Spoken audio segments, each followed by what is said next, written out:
मैं जैसा हूं मैं वैसा ही रहना चाहता हूं। भारत में अपने होने पर गर्व कम है, बातें बहुत हैं। यदि हम अपने होने पर गर्व आज से ये तय कर लें कि भैया मैं किसी भी अवस्था में हूं, किसी भी आयु में हूं, किसी भी पद पे हूं, किसी भी कद पे हूं, यदि मैं अपने होने पे गर्व कर लूं, अपने बनाने वाले पर गर्व कर लूं, अपने माता पिता पे गर्व कर लूं, अपनी भाषा पे गर्व कर लूं, तो मेरा जीवन सफल है। और जितने भी लोग आज तक इस पृथ्वी पर सफल हुए हैं, आप उनकी जीवनी पढ़िए। उन्होंने अपनी भाषा पर गर्व किया, उन्होंने अपनी माटी पर गर्व किया, उन्होंने अपने माता पिता पर गर्व किया, तभी वो देखिए कहां से कहां पहुंचे। वो किसी और का कुछ करके उतने महान बने नहीं। आप ध्यान से देख लीजिए, जितने भी महान नाम आप लीजिए भारत के। नदी स्वयं बहती है, अपने उत्साही वेग में बहती है, किसी की कुछ सहती नहीं, किसी को कुछ नहीं कहती है। आती है रास्ते में चट्टान, तो नदी जब एक वेग निकलता है, स्ट्रीम जब उसका स्रोत बहता है, तो चट्टान से भिड़ती है, वो ऐसे मारती है ढकेले, चट्टान पे असर नहीं होता, तो थोड़ी देर बाद नदी अपना चट्टान से वापस मुड़ के ऐसे साइड में निकल लेती है। क्यों? क्योंकि उसका नैसर्गिक वेग है, उसे अपने वेग में रहना है। वो नहर बनने में नहीं लगी, वो नदी है। उसको बहुत लोगों ने, चट्टानों ने उसको बहुत चैलेंजेस दिए, और लेकिन नदी अपने वेग में रही। यदि हम सब अपने वेग में रहते हैं तो अपनी खुशबू, अपनी पहचान का एक नजारा अलग होता है, उसकी रोशनी अलग होती है, उसका नूर अलग होता है। अच्छा, हिंदी को बहुत ही लाइटली मत लीजिएगा।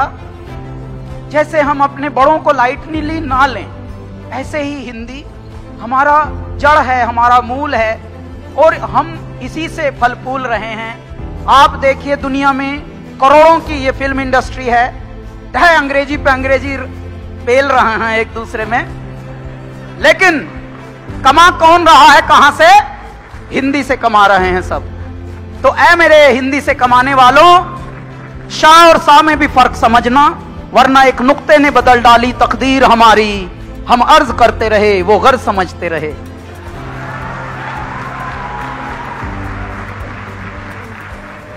वहां से यात्रा शुरू हुई अल्लाह के बंदे से, और आज एक फिल्म में हमने गाना गाया, बाहुबली।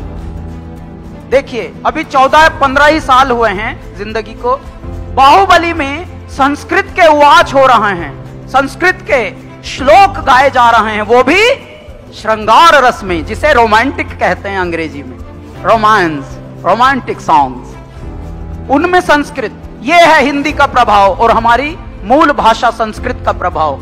आप सब अपने हृदय में एक विश्वास रखिए, अपनी भारतीयता पर विश्वास रखिए, अपने होने पर विश्वास रखिए, अपने आत्मविश्वास को परमात्मा का बहुत बड़ा उपहार मानिए कि हाँ यार, हम यदि पैदा हुए हैं और वो भी भारत में हुए हैं, तो हम किसी को इम्प्रेस करने के लिए बने नहीं हैं। हम जो हैं वह वैया हैं, और जो है यदि वो वैया है तो अपने आप में पूर्ण है।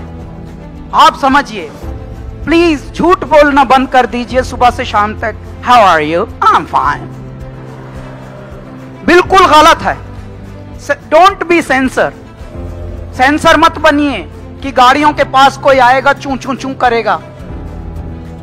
आप आजकल तो ये नई बीमारी लिफ्ट में भी आ गई। होटल में अभी हम 2 बार उतरे चढ़े होटल में, वहां भी बोल रहा है हाय हाय, और फिर मुंह हाउ आर यू कह के मुंह इधर कर दिया। भाई पूछ तो ले, सुनने का मादा तो रख।